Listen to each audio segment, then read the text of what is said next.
Boleh diceritakan bagaimana kronologi dari insiden tersebut?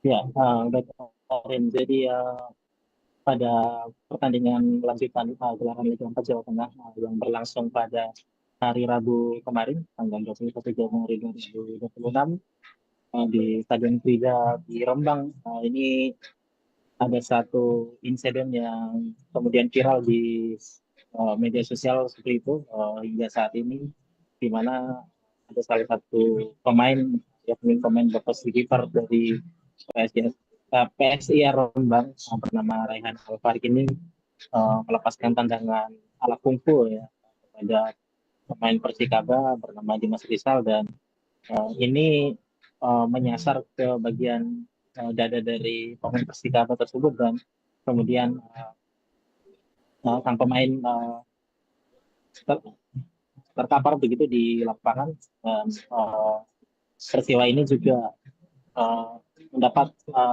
kecaman dari berbagai pihak, terutama di media sosial gitu. Dan uh, peristiwa tersebut terjadi di tengah pertandingan ketika PSIS Rembang mendapatkan tendangan servis ya, tendangan bebas, kemudian dalam upaya perebutan bola di area pertahanan, kiper PSIS Rembang ini Rehan Alfarik kemudian melepaskan sebuah tendangan kungfu begitu.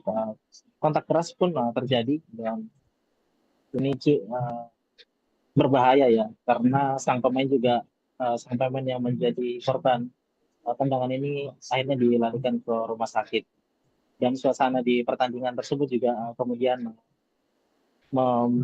cukup panas seperti itu. Dan selain insiden tersebut, kabarnya juga ada insiden lain yang melibatkan uh, kedua kesebelasan.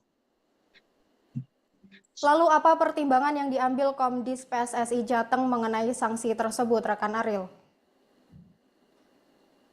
Ya, pada siang tadi Komite Disiplin Jawa Tengah menjatuhkan sanksi pada Raihan ya atas pelanggaran disiplin tersebut. Keputusan tersebut tertuang dalam surat keputusan Komite Disiplin PSSI Jawa Tengah dan ditetapkan pada 21 Januari 2026. Selain sanksi yang diberikan, yaitu berupa sanksi uh,